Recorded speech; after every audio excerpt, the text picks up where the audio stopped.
Howdy again everyone. Now, how many 23mm f2 lenses for aps-c cameras do you know that cost £1,600 or $1,600 and is on back order from now until seemingly the end of time itself? If that sounds a bit crazy to you, then let me also mention that this lens comes with a free camera permanently attached to it. The Fuji 23mm f2 Mark II lens that's been coming with their X100 series of fixed lens cameras has always been well regarded. The Mark II version of this lens that comes with the X100VI and X100VI cameras is now being challenged for the first time by a whopping 40 megapixel aps-c sensor on the X100 Mark VI camera that it's attached to here, and understandably, a few people on various forums and comment sections have been asking if it's really sharp enough to still cut the mustard for that today. So here's my full review. I hope you enjoy it. I'd like to thank Fuji UK for loaning me an X100 Mark VI camera for a couple of weeks for testing, but as usual, this is a totally independent review.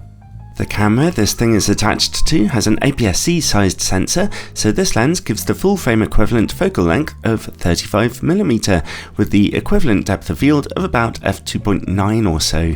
So that's a moderately wide angle, perfect for a fixed lens camera, but one which can also get you just slightly out of focus backgrounds, more so of course if you get closer to your subject.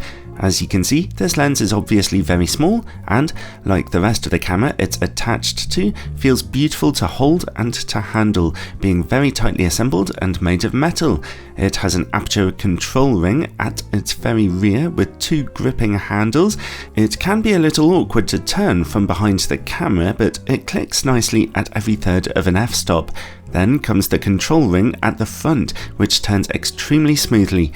This can be set to control camera settings, and in manual focus mode, it obviously adjusts your focus. Here you can see that the lens only displays a small amount of focus breathing as you change focus, that is, if the camera isn't correcting it, which I don't think it is. The lens's autofocus motor is nice and quick and accurate, but it does make a moderate whirring noise as it goes, which will easily be picked up by your camera's internal microphone. It's not the fastest lens at subject tracking in the world, but it's doing a decent enough job here. At the front there's a thin ring which can be unscrewed to reveal a thread for attaching special hood and filter accessories.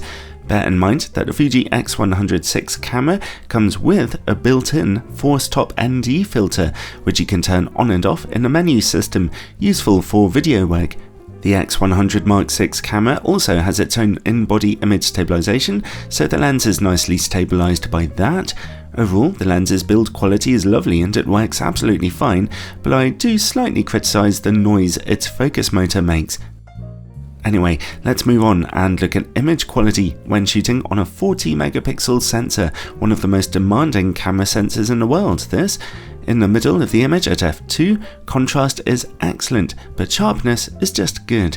The eagle-eyed will spot just a little magenta colour fringing on contrasting edges also. Let's look in the corners.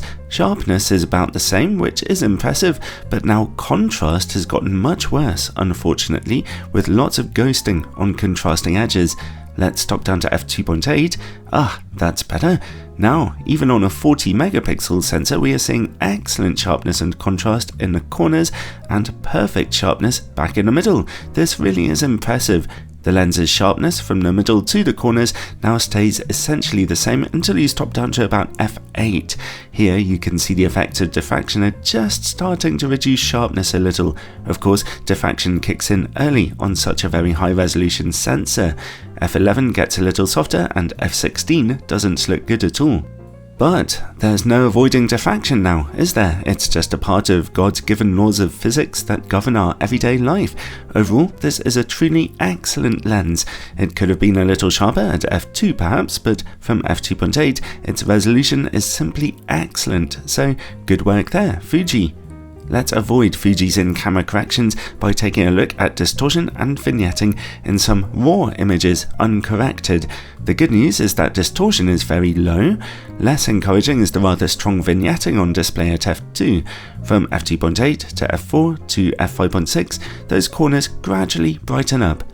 A huge secret advantage to this lens is that it can focus very closely to smaller subjects, which is a fantastic macro capability and really fun to use. Unfortunately, we see very low contrast and lots of colour fringing. At f2.8, contrast is a little better, but it's only really at f4 that we begin to see decent sharpness, so if you're shooting up close, stop down. Next, work against bright lights, and here you can see that the lens displays some moderately strong flaring when very bright lights enter the picture, which is a bit of a weak point really.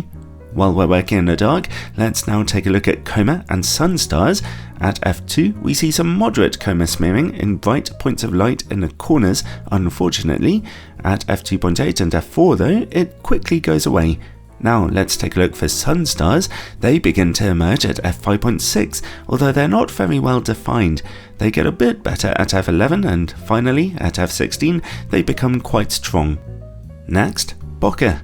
I very much like the quality of this lens's out-of-focus backgrounds. They look pretty gorgeous at f2, although obviously they're not strongly out-of-focus. Specular highlights see maybe just a hint of an outline to them here, but it's nothing serious. Finally, related to Bokeh comes longitudinal chromatic aberration. Here we have a surprising weakness. At f2 it is very strong, as you can see. Even stopped down to f4 or f5.6 it's still there, only at f8 does it begin to dissipate. A slightly sad note to finish what was otherwise a very positive review. Who really cares all that much about longitudinal CAs anyway? This lens is very sharp, with beautiful bokeh, and can potentially shoot very closely to your subjects too. It's hard to think of a lens this size for the small Fuji X100 cameras, which could really have been much better, even though it does have some flaws. So, if you're on the waiting list for an X100 Mark VI, like everyone else in the world right now, the good news is that you're getting a camera with a pretty fabulous lens.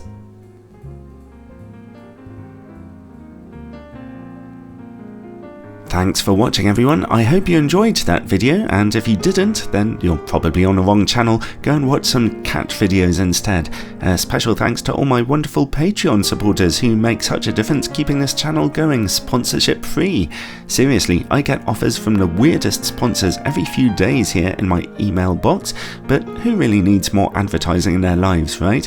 Check out my Patreon in the description below. Supporters get all kinds of bonus content and early access to special reviews. Ciao for now, everyone.